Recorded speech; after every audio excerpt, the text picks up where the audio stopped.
সম্পর্কে যদি পরস্পরকে না শুনতে চায়, যদি নিয়ম করে কথা না বলে, কথা না শুনে, তবে সেই সম্পর্কে দুজনের একজনও ভালো থাকতে পারে না। পৃথিবীতে কথা জমিয়ে রাখার চাইতে যন্ত্রণা আর কিছুতে নেই। পাশে হাজার হাজার মানুষ থাকতে পারে, তবে মনোযোগ দিয়ে কথা শোনার মতো মানুষ বড্ড দুর্লভ পৃথিবীতে। মানুষ সম্পর্কে জড়ায় কথা বলতে বলতেই মূলত সম্পর্ক গড়ে ওঠে। যারা সম্পর্কের মানুষটাকে নিয়ম করে সময় দেয় না, তার কথা শোনে না, কিংবা সে নিজেও কথা বলে না, তারা যতই ভালোবাসা দেখাক, তাদের ভালোবাসা নিয়ে যথেষ্ট সন্দেহ থেকে যায়।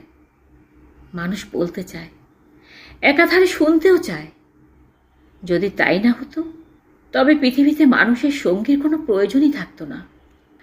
ভালোবাসার ডেফিনেশন প্রত্যেকটা মানুষের কাছে আলাদা হতে পারে, কিন্তু তার মানে এই নয় ভালোবাসলে নিয়ম করে কথা বলার প্রয়োজন নেই, দেখা করার প্রয়োজন নেই, কিংবা মানুষটাকে সময় দেওয়ার প্রয়োজন নেই। সম্পর্ক এবং ভালোবাসা দুটোর মধ্যে তফাৎ অনেক। আপনি কারোর সাথে সম্পর্কে আছেন বলেই যে তাকে ভালোবাসেন এমন নয়।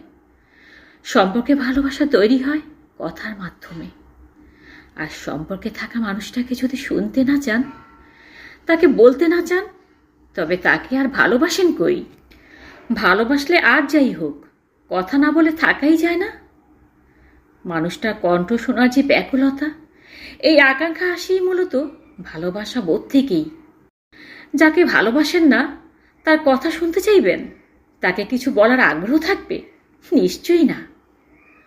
প্রত্যেকটা মানুষের ভালোবাসার ধরন আলাদা হতে পারে, কিন্তু প্রত্যেকটা মানুষের তার ভালোবাসার মানুষের কথা শোনার, তার সাথে কথা বলার আগ্রহ খুব বেশি থাকে।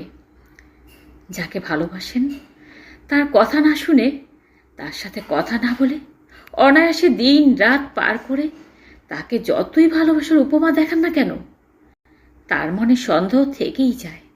কোনো মানুষই বোবার মতো হয়ে থাকতে পারে না, থাকতে চায় না। আর যদি আপনি সম্পর্কের মানুষটার সাথে কথা না বলে দিনের পর দিন নির্বিঘ্নে থাকতে পারেন, তবে নিশ্চিতভাবে সে ছাড়াও আপনার কথা শোনার বা বলার মতো অপশন আছে। আর নয়তো আপনি তার প্রতি পুরোপুরিভাবে মনোযোগ এবং আগ্রহ দুটোই হারিয়ে বসে আছেন।